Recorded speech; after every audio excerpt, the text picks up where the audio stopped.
গোলকগঞ্জে কংগ্রেসের হয়ে প্রতিদ্বন্দ্বিতা করছেন কার্তিক চন্দ্র রায়। শনিবার তার নাম ঘোষণা হয়েছে দ্বিতীয় প্রার্থী তালিকায়। টিকিট পেয়ে কি বলছেন তিনি, এনকেটিভি বাংলাকে কি বললেন গোলকগঞ্জের কংগ্রেস প্রার্থী, দেখুন।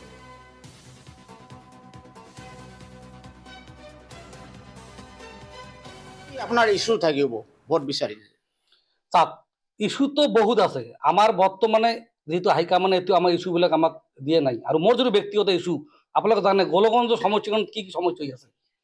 এক নম্বৰ সমস্যা হৈছে আমাৰ গোলকগঞ্জত গংগাধৰ নৈৰ গড়খহনীয়া, আপোনালোকে সবাই জানে।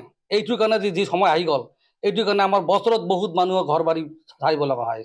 এক নম্বৰ সমস্যা। দুই নম্বৰ, আমাৰ হস্পিটেল কলেজ, আপোনালোকে ভালকৈ জানে আমাৰ চিলিয়া যিটো মহাবিদ্যালয়, এই মহাবিদ্যালয়খনত বিশ্ববিদ্যালয় কিন্তু বনাৰ কাৰণে কিন্তু এক সময়ত আমাৰ বৰ্তমানৰ অসমৰ মুখ্যমন্ত্ৰী নিজে কিন্তু ঘোষণা কৰিছিল, আজিলৈ কিন্তু নহ'ল। আমাৰ গোলকগঞ্জ সমষ্টিত আজি পৰ্যন্ত বিশ্ববিদ্যালয় নাই।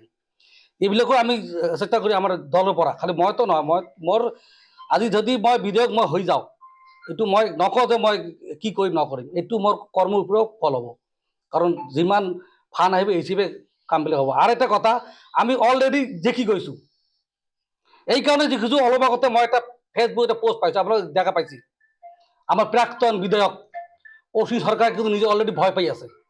তাও নিজে পোস্টত এটা পোস্ট ছাড়িছিল, মোৰ এটা 2023 যিটো কেছ হৈছিল, এটা ভুয়া এটা কেছ, জালি ৱৰ্ক অৰ্ডাৰ 100 কোটিৰ, এই কেছটোৰ এতিয়া তেওঁ নিজে পোষ্ট ছাড়িব ষ্টাৰ্ট কৰিছে। তেওঁলোকে আপোনালোকে জানে, ৰাইজে গম পাইছে।